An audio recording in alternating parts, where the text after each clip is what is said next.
Hello, hello. My name is Kim Addis. I am the president and founder of Frame of Mind Coaching and the co-founder of the Journal That Talks Back.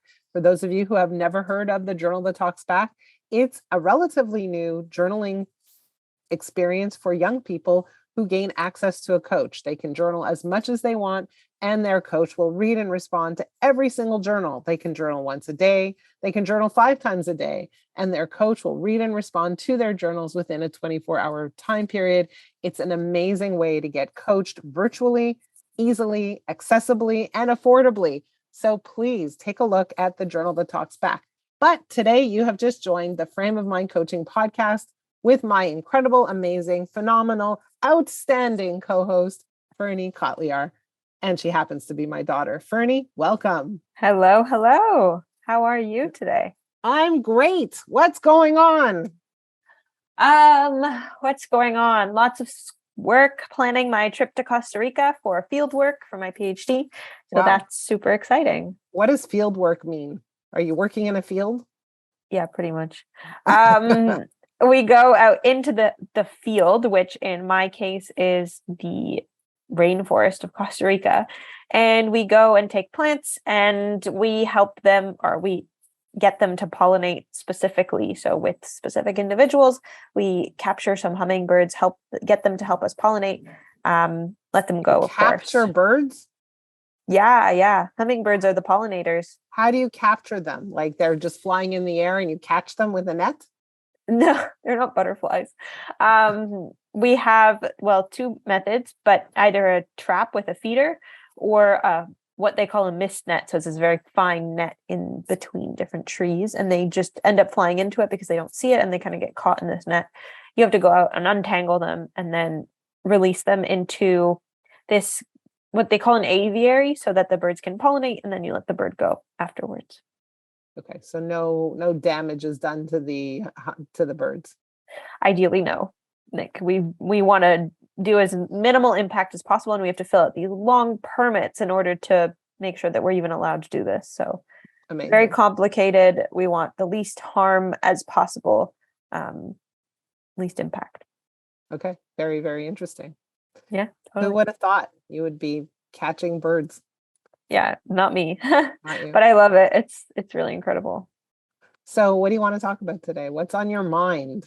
So I saw this trend on TikTok where basically, and I don't know if it's super popular, but this guy talks about what people's reactions are to basically their spouse telling them that they gained weight.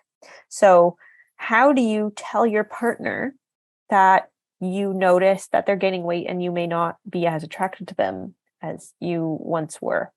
I'm going to ask you a question. Okay. I'm going to ask you a question. Okay.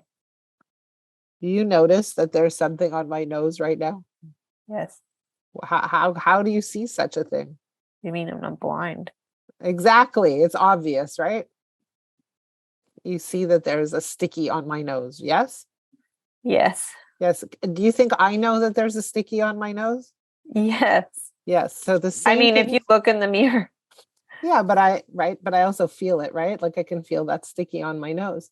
And so it's funny that the spouse thinks that they need to tell their spouse that they've gained weight. You don't think that the spouse knows that they've gained weight? Well, not necessarily like, you've gained weight, but like the idea that you may not be as attracted to them anymore, so that like they should be doing something. They should be being healthier. They should be going out and trying to take care of that. So let me ask more you a than they question. have been. I'm going to flip the table here, right? So there's a person who's gained weight. Mm-hmm. Let's agree that the person realizes and they know that they've gained weight. Yes? Mm-hmm. Do you think that person doesn't realize? Like, is any part of this conversation, hold on, just follow me. Is any part of this conversation that this individual is, kind of unaware that they've gained weight? Or do we agree that this person is aware that they've gained weight? Yeah, I don't think it's about realization. I think it's more about the fact that you may not be as attracted to them. And maybe that's not that important, but Like the idea that No, they need to do something about it but what's the goal? for Right? them to act. So let's take you and me. Okay. So let's say we're in a relationship. I know it's weird, but okay. Let's say we're in a relationship. Let's say I'm the person who gained weight. Let's say you're the person who noticed I gained weight. And let's say you're like, well, I'm not so attracted to you because you've gained weight. And, this is not how it was when we first met. And I don't know what happened to you, but you better go fix that problem. Well, right? obviously you wouldn't say it like that. I know that's not what you would say, but that's what you're thinking. That's what you're feeling, right? I mean, not me specifically, but in theory, the person that. I get it, right? Okay. But that's how it's going. Okay. But let's come back to me for a minute. So I look in the mirror and I know that I've gained weight. Yes. So how do you think I'm feeling about myself? Shitty. Not so good, right? Do you think like I'm like looking in the mirror and closing my eyes because I don't want to admit that I've gained weight? Do you think like I'm hiding from myself? Some people. Some people like they kind of get comfortable and then they don't really care as much anymore, or I don't know. I don't know that that's actually true, but like here's the thing. So what's your goal in this exchange? And to help them be healthier. Okay, so so if I don't feel good about myself, does telling me that you're not attracted to me anymore help me feel better about myself? No. So if it doesn't help me feel better about myself, does it also motivate me in a positive way to start taking care of myself? For some people, it might. Like, I don't know if you ever heard people say like, oh, all this criticism, like I just wanted to defy the haters or whatever. Yeah. But you see, like punishment, because that's a form of punishment. I'm not attracted to you. So until you shape up, then, like this relationship but you're saying like, I don't think anybody would actually say it like that. But it's not what you're saying. It's the message that's getting delivered. The message that's getting delivered is the original question was, how do you say it? You don't. So then what do you say? What do? You think about what's my goal here? My goal here is to help this person be healthy and take care of themselves. And I do that through love. I don't do that through punishment. Okay, but how? How do you do it then? How do you do it? You say, I love you. Let's go for a walk.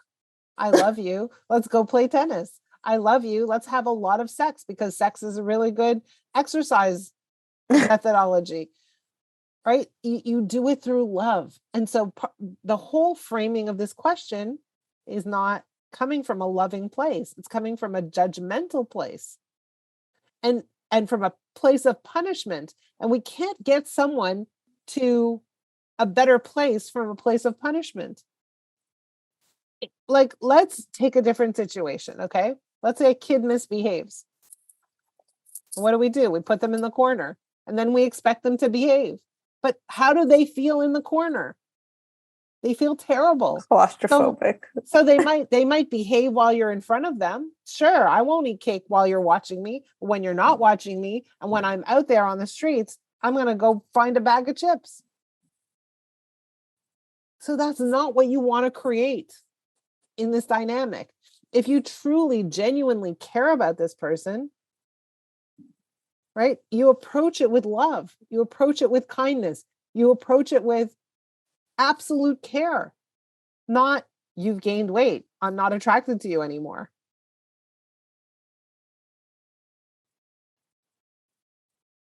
Does that make sense? Yeah. I guess. I know it's not the answer you were looking for. No, that's not true. I wasn't looking for a specific answer. I just brought up the trend and nobody established it like that. But I guess, like, how do you encourage them? Like, how do you even address it? Because like that way, saying, I love you, let's go for a walk. And they say, no, I'm not really in the mood, but I love you too. Like that doesn't address the issue. But look, it's, how do we address an issue? We address the issue of health and say, let's get healthy. It could be, hey, like I noticed that we're sitting on the couch a lot. I don't think it's healthy for us. Let's go do something. Okay. And what if it's not an us issue? It's a them issue. Like you're out there doing activities. You're like staying healthy. Hey, I And want they're this not, kind of relationship with you. I want to be active with you. I want to do things together. But you need to understand, like, addressing an issue, you can address an issue without the aspect of punishment, without the aspect of I'm not attracted to you. Because all of that doesn't lift a person up to get to a place of confidence or wanting to take care of themselves. mm-hmm. It's kind of like, and I've used this experience before, but if let's say I'm an Olympic runner and I'm at the starting line and someone's telling me, hey, like, like you're not as good as you used to be. When we started working together, you were way, way faster, way skinnier, way stronger. Now I'm at the starting line. Am I going to do a good job in this race?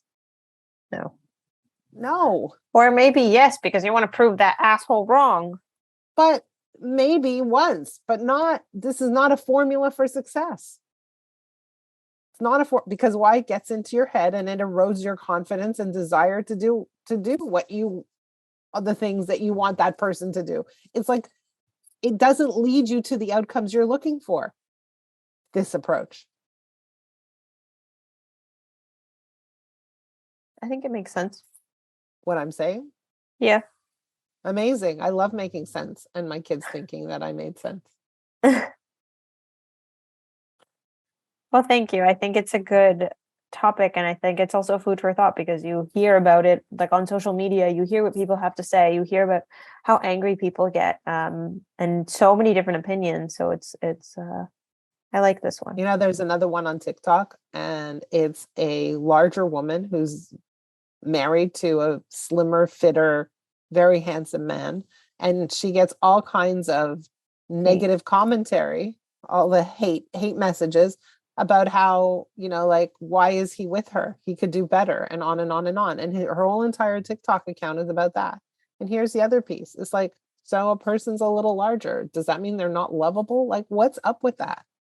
There's a lot of hate on TikTok. So much hate on TikTok.